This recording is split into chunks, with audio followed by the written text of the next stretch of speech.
좋은 아침입니다. 초대교회를 이끌어가고 계시던 주체이신 성령께서 지금도 저희와 또 저희 교회를 이끌어가고 계십니다. 그분께 또 이끌림 받기를 원하는 마음으로 오늘 안디옥 교회의 모습, 또 본격적으로 시작되어지는 세계선교의 모습을 보도록 하겠습니다. 사도행전 13장 1절에서 13절입니다. 1절 안디옥 교회의 선지자들과 교사들이 있으니 곧 바나바와 니게르라 하는 시므온과 구레네 사람 루기오와 분봉왕 헤롯의 젖동생 마나엔과 사울이라. 자, 처음으로 그리스도인이라는 이름을 얻었던 이 아름다운 안디옥 교회, 이 안디옥 교회에 또 리더들이 있었습니다. 선지자, 교사들이 있었는데요. 여기 보니까 몇 사람이 나옵니다. 바나바, 또 시므온, 루기오, 마나엔, 사울, 5명의 주요 리더들이 나오고 있는데요. 여기 5명을 보면 참 다양한 신분과 또 피부색과 또 민족과 또 교육 수준의 사람들이 모였음을 알 수 있게 됩니다. 제일 먼저 나온 바나바, 우리 잘 알죠. 예루살렘에서 올라온 참 위로의 사람이었죠. 두 번째는 시므온인데요. 그에게는 니게르라고 하는 이제 그 호칭이 붙어 있는데요. 이 니게르라는 것은 흑인이라는 뜻인데요. 이 그 니게르라고 하는 흑인이라고 하는 이 시므온, 이 사람은 누구인가? 실제 이제 그 흑인인지 아니면 이 흑인 지역에서 올라왔는지 뭐 그런 것은 정확하게 알 수 없고요. 이름이 시므온은 그 또 구레네 시몬을 이야기하는 것이 아닌가? 뭐 이런 이제 견해도 있습니다.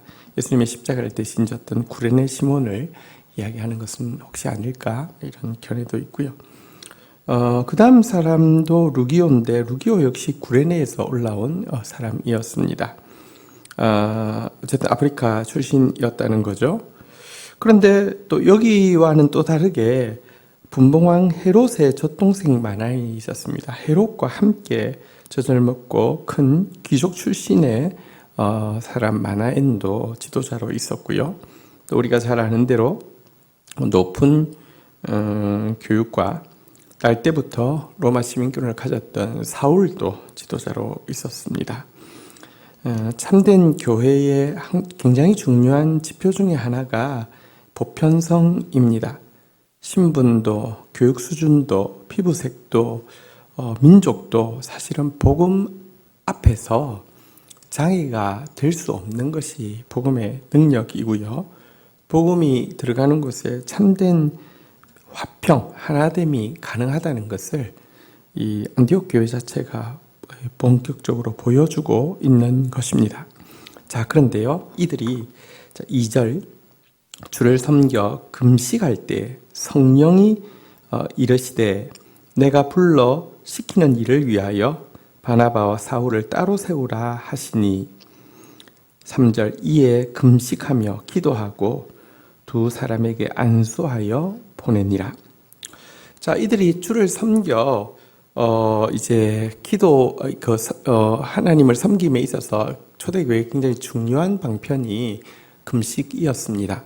주를 섬겨 금식할 때 그들이 주를 섬기는 한 방편에 금식이 들어가 있었다는 뜻이죠. 이 금식은 왜 합니까? 금욕의 표현이 전혀 아닙니다. 자기 부인의 표현이죠.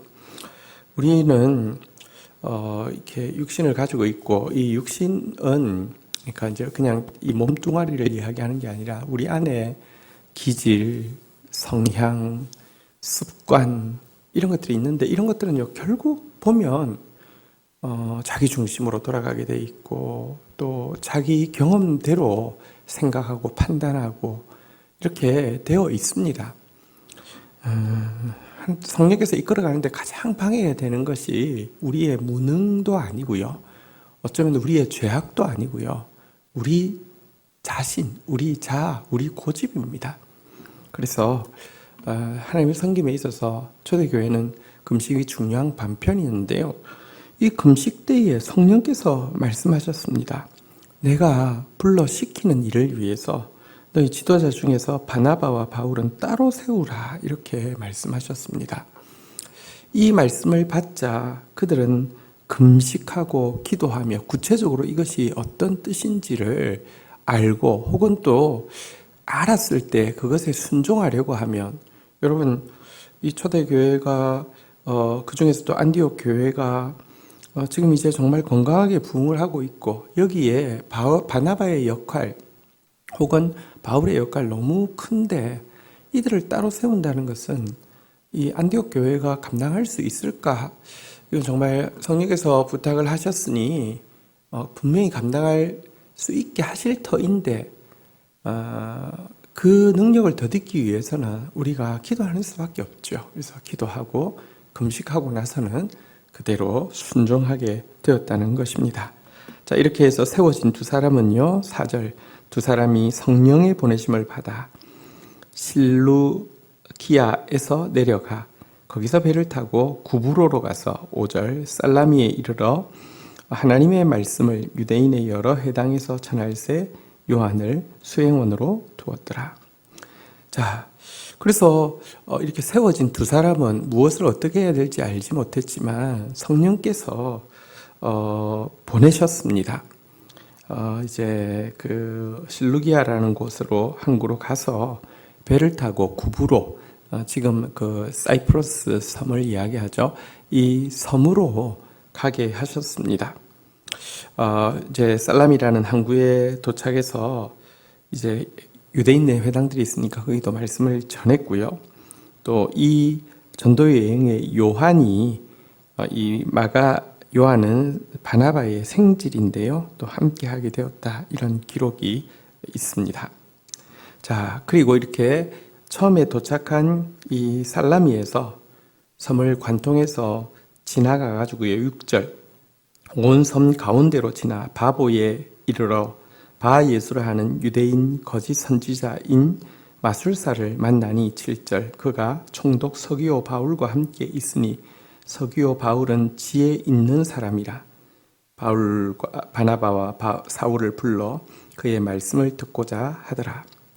자, 이제 사이프러스 섬을 이렇게 쭉 관통을 해가지고요, 아마 반대쪽에 있는 도시인 바보에 이르렀습니다. 여기서 두 사람을 만나게 되었습니다. 첫 번째는 이 구브로섬의 총독이고요. 또 지혜가 있어서 하나님의 말씀을, 진리를 알고자 하고 듣고자 하는 서기오 바울이라는 인물입니다. 그러나 동시에 그 곁에서 참모 역할을 하고 있던 그 엘루마, 그러니까 마술사죠. 그러니까 이 마술사 바예수라는 사람, 이 두 사람을 동시에 만나게 되었습니다. 자, 하나님께서 인도하실 때는요, 정말 하나님 예비하신 좋은 만남도 있지만 하나님의 뜻을 방해하는 대적도 있다는 것을 기억해야 합니다. 바예수와 서기오 바울이라는 이 두 사람을 만나게 되었는데요. 바예수란 여호수아의 아들, 예수의 아들, 예수라는 것이 이제 실제 예수님을 이야기한다기보다는 자기 백성을 저희 죄에서 구원할 구원자, 이런 뜻이잖아요. 구원의 아들 이런 뜻인데요. 아마 그가 이 구원의 아들이라는 이름을 가지고 또 선지자라는 그 직함을 가지고 이 진리를 알고자 하는 서기오 바울 곁에 있었던 그 영향력을 끼치고 있었던 사람 같은데요. 실상은 구원의 아들이 아니라 하나님의 말씀을 받지 못하도록 방해하고 이제 그 속이는 마귀의 자식이었습니다. 어쨌든 하나님께서 인도하는 곳에는 정말 예비된 만남이 있고요. 또 근데 그것을 방해하는 대적의 세력도 같이 있는 것입니다. 자, 그러자 이제 바울은 이 일을 보고 어떻게 반응하고 있습니까? 우리 8절부터 한번 또 보도록 하겠습니다. 이 마술사 엘루마, 이 이름을 번역하면 마술사라. 엘루마는 그들을 대적하여 충동을 믿지 못하게 힘쓰니 9절 바울이라 하는 사울이 성령이 충만하여 그를 주목하고 10절 이르되 모든 거짓과 악행이 가득한 자요 마귀의 자식이요 모든 의의 원수요 주의 바른 길을 굽게 하기를 그치지 아니하겠느냐. 자, 여러분 성령 충만할 때에 성령 충만한 사람이 들어가야지 거짓과 참이 진리와 이 어둠이 이렇게 정확하게 좀 분리될 때가 있습니다. 분명히 서기오 바울이 이 엘루마 마술사 선지자 이 바위 예수를 옆에 둔 것은 무언가 진리를 알고 싶어서였을 것입니다. 그리고 그동안은 아마 저 사람 뭘 알고 있네, 뭘 바른 길을 보여주네 이렇게 생각하고 있었을 수도 있습니다. 빛이 환하지 않을 때는 드러나지 않는 것이죠. 그런데 성령으로 충만한 사울은 이 바위 예수의 실체를 정확하게 간파했습니다. 그래서 그에게 이렇게 이야기했습니다. 모든 거짓과 악행이 가득한 자라고 이야기했습니다. 마귀의 자식이라고 이야기했습니다. 모든 의, 진리의 원수라고 이야기했습니다. 주의 바른 길을 굽게 하는 자라고 이야기하고 있습니다. 진리를 알고자 하는 자 앞에서 광명한 선지자인 척 행세하고 있지만 실상은 주의 의의 말씀을 또 주님이 보여주시는 바른 길을 굽게 함으로 자기 이익을 챙기는 교활하고 사악한 자다라고 정확하게 폭로하고 있습니다. 이어서 바울은요, 자 11절 보겠습니다. 보라 이제 주의 손이 내 위에 있으니 내가 맹인이 되어 얼마 동안 해를 보지 못하리라 하니 즉시 안개와 어둠이 그를 덮어 인도할 사람을 두루 구하는지라. 12절 이에 총독이 그렇게 된 것을 보고 믿으며 주의 가르치심을 놀랍게 여기니라. 바울은 그의 실체를 폭로할 뿐 아니라 또한 동시에 그에게 심판을 선언하고 있는데요. 그것은 주의 손이 이제 그의 위에 있으니 여기서는 심판의 손이겠죠. 맹인이 되어서 얼마 동안 해를 보지 못할 것이다 라고 선언을 했더니 그 즉시 그와 같은 일이 일어나게 되었습니다. 이 심판, 바위 예수가 눈이 멀어서 빛을 보지 못하게 되어서 혼자서는 걸을 수도 없어서 인도할 사람을 나 좀 누가 인도해달라고, 나 좀 누가 인도해달라고, 안 보인다고, 어찌해야 될지 모르겠다고, 집에 가야 되는데 막 이렇게 나 좀 인도해달라고 이렇게 외치게 하시는 것은요, 거짓 선지자는 사실 성경에 보면 소경으로서 소경을 인도하는 자다라고 예수님께서 말씀하신 바가 있는데요. 그러니까 지금까지 자기가 자신도 모르고 자신이 가는 길도 모르면서 다른 사람을 인도하고 있었으니 소경으로서 소경을 인도한 자 아니었습니까? 이와 같은 자신의 이 정체를 폭로시키고 그가 얼마나 무용지물인지를 폭로시키는 정말 가장 적절한 표적이라고 할 수 있습니다. 그리고 또 이 일을 통하여서 진리를 알고자 했던 서기오 바울은 구원에 이르게 되었고요.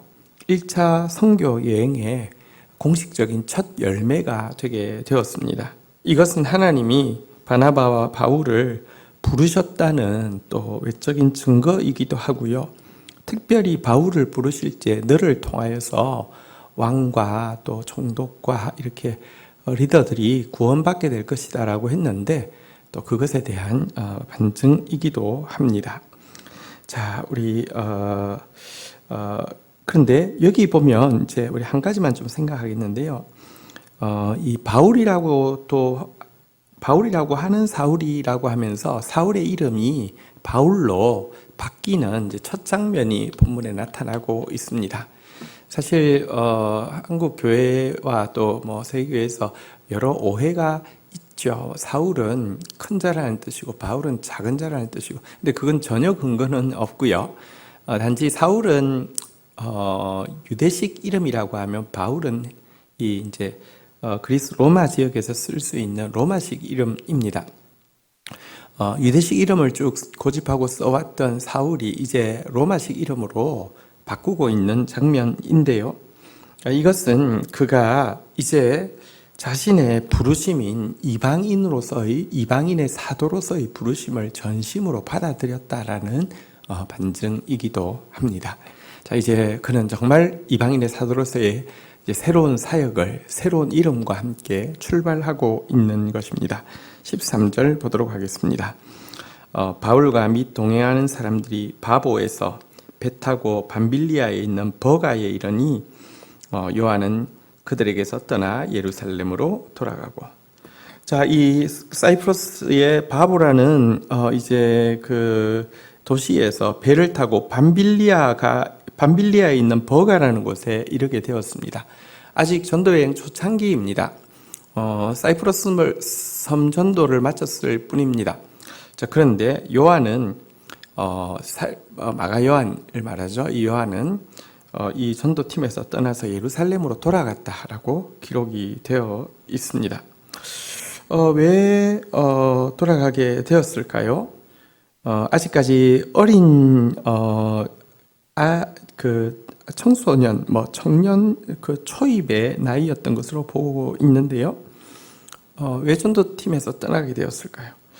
고향이나 부모님에 대한 향수 때문이었을까요? 아니면 아직까지 믿음이 많이 어려서였을까요? 혹은 전도팀의 일이 너무 힘들고, 혹은 또 인간적인 갈등, 바울이 너무 FM이고 너무 헌신되어 있고 너무 무서워서였을까요? 여러 가지 이유가 복합되어 있었겠지요. 어쨌든 중간에 도망을 가듯이 돌아가게 되었습니다. 그리고 이 사건은 바울에게 큰 실망을 이 마가 요한에 대한 큰 실망을 주게 되었죠. 2차 전도 여행이 시작되어질 때 바나바는 이 마가 요한을 다시 한번 기회를 줘서 데려가자라고 이야기했고, 바울은 그런 사람은 절대 데려갈 수 없다라고 이렇게 이제 논쟁하게 되어서 결국은 바나바의 전도팀과 바울의 전도팀이 쪼개지는 그런 계기가 되는 사건을 이 마가 요한의 이제 그 중간에 도망간 이 사건이 제공하기까지 했던 것입니다. 자, 그런데 우리가 기억해야 할 것이 있습니다. 이것은 마가 요한 잘못이긴 하지만 그렇다고 바울이 그렇게 처신한 것이 잘한 것도 아니지요. 사람에 대해서 인간적으로 기대를 가지면 인간적으로 실망할 수밖에 없습니다. 사실 우리가 기대할 수 있는 분은 하나님이시고요. 사람을 향해서 기대할 때도 하나님 때문에 기대하면요. 한번 보십시오. 마가 요한을 바울은 포기했지만, 바울은 아예 기대하지 않았지만 하나님은 그 마가도 포기하지 않으시고요. 결국은 마가복음의 저자가 되도록 하시고, 결국은 바울이 인생 모년에 마가가 내게 유익하다라고 이야기하면서 그를 내게 데려오라고 부탁하게 하는 변화를 일으키실 분이 하나님이시지 않습니까? 그래서 하나님 때문에 기대하면요, 하나님이 기대를 접기 전에는 나도 기대를 안 접을 수 있는데, 내가 기대하기 때문에 여러분, 내가 그냥 똑같은 사람인데 너무 지나치게 크게 생각했다가 또 지나치게 부정적으로 생각했다가 이렇게 되는 것입니다. 사람 때문에 너무 기대하거나 또 반대로 사람 때문에 너무 실망하는 태도는 그 사람의 주인이신 하나님을 배제하고 그를 보고 있기 때문 아니겠습니까? 우리가 이 마가 요한과 또 이제 바울의 이 관계, 성경을 통해서 우리가 알고 있는 이 관계를 통해서 또 우리가 같이 신앙생활하는 지체들을 어떻게 바라보고 있는지 또 돌아보는 시간 가지기를 축복합니다. 주신 말씀 붙잡고 제가 기도하며 나가도록 하겠습니다. 하나님 감사합니다. 안디옥 교회에 이렇게 훌륭한 믿음의 지도자들이 있었고, 또 이들이 정말 복음의 하나됨 안에서 신분과 또 피부색과 교육과 민족을 초월하여서 하나가 되어 있었던 아름다운 모습을 보게 됩니다. 저희 교회도 그런 교회 되어져 갈 수 있도록 은혜를 더하여 주옵소서. 리더들이 하나님을 섬기기 위하여서 자기 생각을 내려놓고 금식하며 기도하며 나아가는 모습도 보게 됩니다. 그 가운데 안디옥 교회를 향한 하나님의 놀라운 뜻을 발견하고 본격적인 이방 교회의 첫 열매가 본격적인 세계 선교회의 도구가 되는 모습도 보게 됩니다.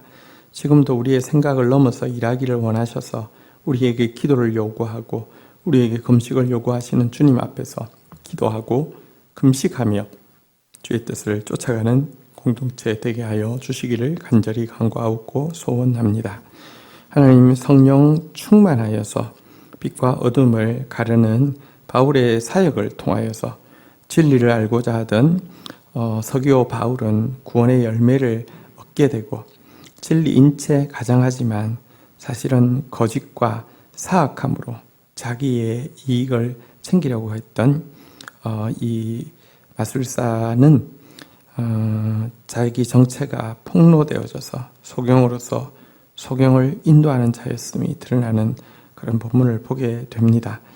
하나님 참 진리를 가까이 하는 사람 되어지게 하여 주시고 또 성령으로 충만하여서 분별하는 사람 되어질 수 있도록 저희들에게 은혜를 더하여 주옵소서. 마가 요한의 안타까운 또 그 모습 하차를 보게 됩니다. 하나님 그러나 그를 또 온전하게 하시는 하나님도 또 저희들이 알고 있습니다. 하나님 사람 때문에 너무 실망하거나 사람 때문에 너무 기대하는 어리석음을 범하지 않게 하여 주시고 주권을 가지시고 지금도 우리를 만들어가고 계시며 우리 역시 공사 중이라는 사실을 잊지 아니함으로 말미암아 하나님을 통하여 사람을 봄으로 보다 너그러운 사람 되어지며 또 보다 영혼에 잇따라서 또 지체를 바라보는 그런 사람 되어질 수 있도록 저희들에게 은혜를 더하여 주옵소서. 은혜 받았사오니 은혜로 볼 수 있는 사람 되어지게 하여 주옵소서. 은혜의 눈 가진 사람 되게 하여 주옵소서. 예수 그리스도의 이름으로 기도 올립니다. 아멘.